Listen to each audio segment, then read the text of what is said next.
Hello and welcome to Truth versus Hype. When we talk about the threat of media freedoms, we inevitably focus on the national media. But it's not as if the threats are any less outside of Delhi. In fact, some would say there is a greater intensity of threat. Tonight, the focus is on Tamil Nadu, where press freedoms have had a long, embattled history.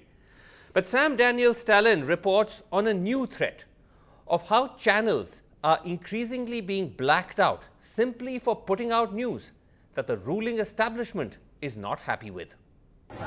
On December 21st last year, voting had ended for the bitterly fought by-elections in Chennai's R.K. Nagar assembly seat, which fell vacant after the death of J. Jayalalitha. The two main contestants, rebel AIADMK leader TTV Dinakaran and the AIADMK's Madhusudan. Kaveri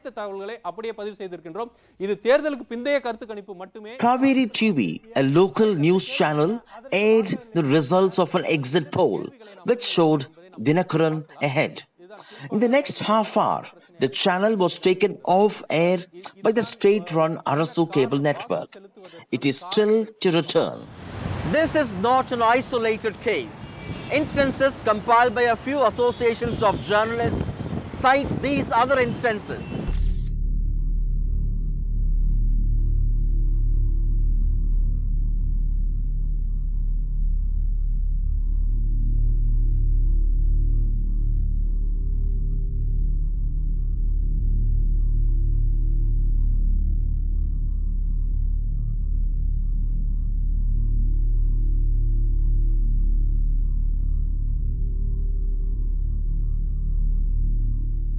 Blackouts are not the only way in which channels in Tamil Nadu are being punished by the ruling establishment. On 8 June, the Pudiya Thalaimuri channel aired a debate on the violence in Thuthukudi in southern Tamil Nadu, in which 13 protesters agitating against a plant by the mining giant Vedanta were killed in police firing. In the next 2 days, the channel found itself relegated from the 124th slot to 499th slot on the Arasu network. Top TV officials we spoke to refused to come on camera out of fear. However, many agreed to be quoted anonymously. An official from Channel 1 said, "We were airing our exit poll results showing Dinakaran emerging as the winner in R.K. Nagar. Soon after the program started at 7 p.m., we received a call from someone claiming to be from the Chief Minister's office. He said, 'How can you say Dinakaran would win? How do you know? We don't want this. Do not air the program.' But we went ahead. Less than half an hour later, we were off Arasu cable network, and we are not available on Arasu till date." Another official from Channel 2 told NDTV, "When we carried a story critical of the Chief Minister, we were taken off air in his hometown Salem and adjoining districts of Erode and Coimbatore. During the Tuticorin protests too, we were pulled out, and people's pressure brought us back." A senior minister in the state government did not deny blackouts and tampering. Pudiya Thalaimuri says their band has been moved. Kaveri TV is not on air. See, if at all, government doing correct. If they feel the government is not doing correct means, there is various forum to get remedy. Arasu Cable TV was launched by the DMK to break the alleged monopoly of Sumangali Cable Vision run by the Maran brothers. This during the rift between the Marans and the Karunanidhi family. Jayalalitha revived it, claiming it would make cable television affordable. But it became what exactly the AIADMK claimed it would stop. Total blackout of channels and technical manipulations. So channels which don't fall in line can't be watched. Today, Arasu controls almost 60% of Tamil Nadu's 1.75 crore TV households. During the DMK years, Sumangali was known to use similar strong-arm methods to arm-twist media houses, including quoting exorbitant carriage fee for channels the group considered competitors or rivals. What happened with the SCV can never be compared with the Arasu cable. Arasu cable is a government instrument, and this government instrument has to be guided by sound principles, but that is not happening. They are taking decisions in a haphazard manner to please the political bosses, which should never happen. Now claim media owners, Arasu has created its own extortionist system. An official of a news channel told us, the system at Arasu TV has become a collective of ruling party functionaries, tahsildars and cable operators. We need to grease the palm of 3 people in each district to ensure our channel's signal is properly given by Arasu cable. When Sumangali was in command, we need to get to speak to just one of the top 2. They had their own mechanism of arm twisting. They demanded unaffordable carriage fee once they decide a new channel should not be let into the state. Arasu cable officials refuse to speak on camera. They claim any problem is purely due to technical reasons. They add they plan to introduce an auction system for allotment of slots. This is a sad state of affairs. Media leaders in Tamil Nadu claim the blackouts are a clear violation of the law. To my knowledge, nowhere else in India does a state government own a content distribution channel like this, which is against TRAI's recommendation. Therefore, that is one instrumentality which the government has been using in the cases that you have been saying. Tamil Nadu's media fraternity is finally coming together. And 1st of July, they plan to discuss this crisis. Several veterans will address. But however, the fear is so deep that Tamil television news channels will hardly be represented. In Chennai, with Srinath and camera person Edwin, Sam Daniel, NDTV. Well, let's hope the show has not got blacked out on Arasu cable in Tamil Nadu. Joining me tonight on the show, I spoke earlier to Mr. K. Pandirajan. He's the Minister of Tamil Language and Culture, and I spoke to him in Chennai. I began by asking him that it's easy to pass off one instance or 2 instances as a technical failure, but so many instances clearly suggest a pattern that the government is blacking out channels simply because they're putting out news that doesn't suit you.